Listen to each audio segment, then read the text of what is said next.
Yo, it's your boy Gas, GAT dollar sign. Don't forget the dollar sign. On today's episode, Sound Device, I'm here to go over studio etiquette rules with you guys.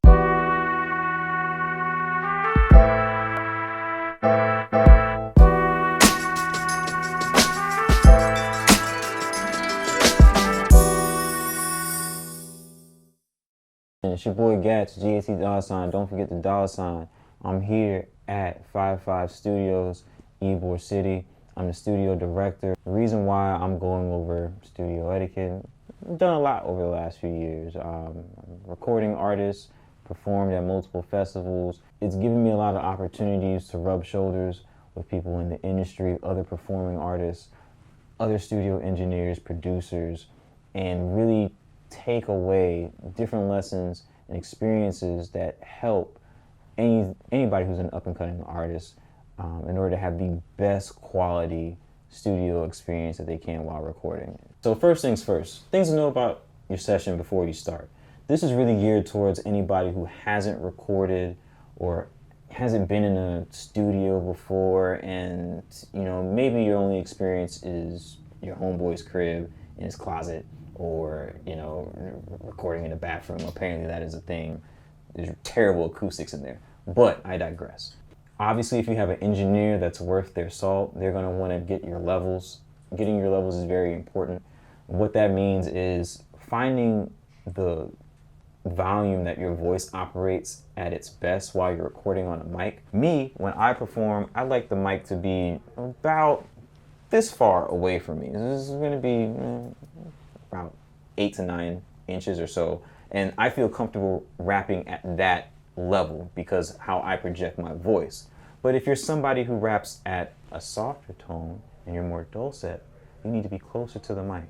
If you're somebody that's very, very aggressive, then you probably need to be further back. It's always nice to know what type of software, hardware that your engineer is going to use.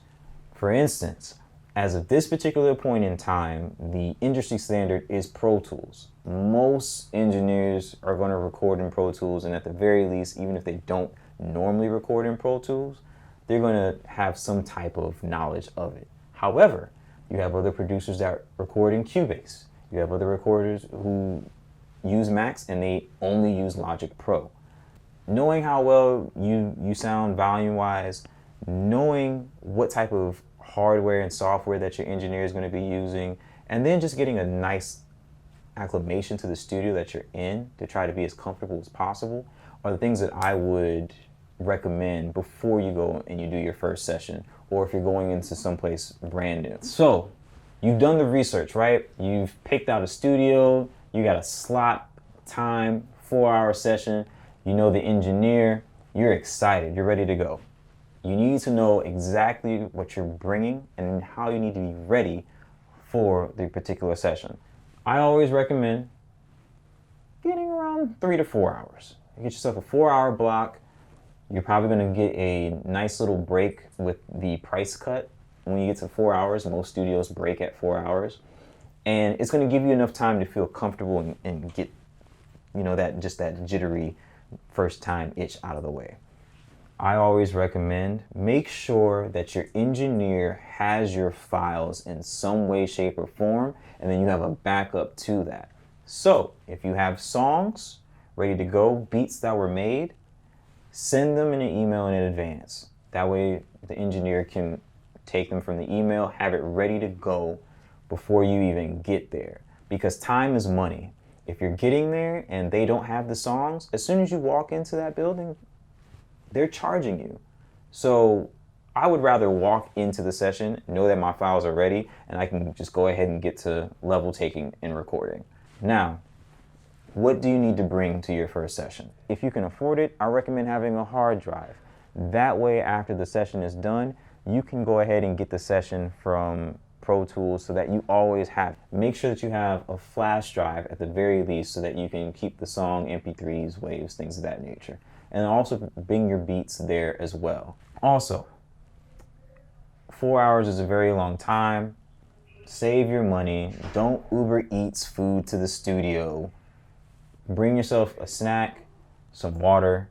Definitely bring water room temperature water for your voice. How you prepare for your vocal session and recording is very important. Everybody needs to have, I feel like, a routine, a warm-up, a ritual, whatever you want to call it. Something that's going to help you get into the zone quick and fast when you're in the session, because you don't want to spend X amount of dollars on a recording session and then go in there and waste it because your head wasn't in the game or you got distracted or whatever the case may be.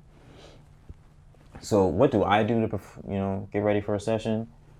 I let anybody who's important to me know, hey, I'm going to the studio from this time to that time. I put my phone on Do Not Disturb. I usually write half of my songs before I get to the studio, and then I end up freestyling or kind of coming up with the rest on the spot. So I'm back and forth with my phone, making edits, doing things of that nature. So I don't need 80 million text messages coming through. So Do Not Disturb is important for me. For some people, you may feel that your best bet is going into the studio and freestyling, and you freestyle full songs. And if that works for you, fine. For some people, they like to have the songs written out 100%. I have the hook, the verses, chorus. I even know how I'm gonna do my ad-libs. That's cool too. Or you could be kind of in the middle like I am. But the most important thing about all three of those strategies is that you have to practice, no matter what. So even if I don't have a song 100% written, I know how I'm approaching cadences. I know how I want to shift my voice. I know what the hook 9 times out of 10 is going to sound like. I'm already practicing things so that when I get into the booth, it's like clockwork. You never know what type of situation is going to pop off as you grow as an artist. You may get a phone call saying, hey, come to the studio right now. I have so-and-so here in the booth. They want to do a song. If you're not practicing on a regular, daily, hourly, weekly, however you want to do it basis, then you can squander that opportunity because you get in there and you're unprepared. There's a few do's and don'ts that I really recommend, and it all comes down to balance. First and foremost, I'm going to get one thing out of the way: weed. Hip-hop is consumed with a weed and drug underculture that's not as present possibly in other genres. And I think a lot of people glorify, like, oh, I'm at the studio, I'm rolling up, blah, blah, blah, blah, blah. Weed is cool. However, before you bring weed to the studio, please, please, please, please clear it with the studio first. Find out with the engineer. Is it okay if I roll up in here? Is it okay if I smoke in here? They may be cool with you rolling up, but they might not be cool with you smoking. The studio might be cool with you smoking, but an engineer might not be cool with you smoking. There's multiple levels, so you need to ask before you assume. Make sure that you're comfortable. If it's available to you, if you can get into the studio and you know that you like a particular movie, you want Goodfellas on in the background while you record because that's your jam, ask if they have a DVD player, if they have Netflix, or if they have some streaming service so that they can put Goodfella up on the screen while you record. That's cool. Don't get too comfortable. You get a late night session and you fall asleep. That's not good. Do bring support if you need it. Recording isn't the easiest thing to do. And a lot of times, if you're recording with an engineer that is professional and they've been doing this a long time, they have their studio, they have their room and things of that nature, more than likely you don't know this person personally.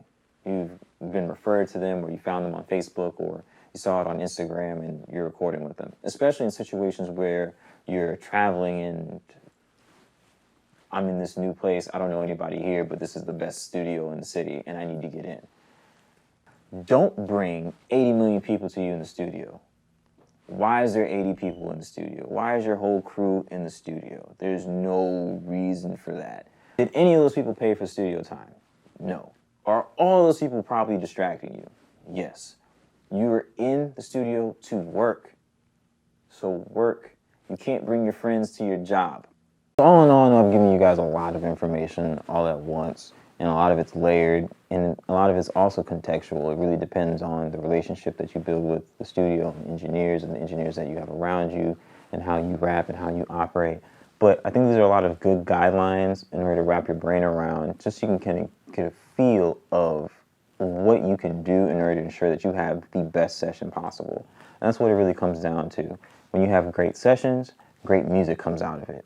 And ultimately, music is a huge investment, especially for a lot of people that are starting out who don't have access to buying their own microphones, preamps, laptops, or MacBooks, and Pro Tools, and the whole nine. I really do hope that this helps, and I appreciate Arkive for giving me an opportunity to give you my sound advice live from 5-5. Gats, GAT $, don't forget the $.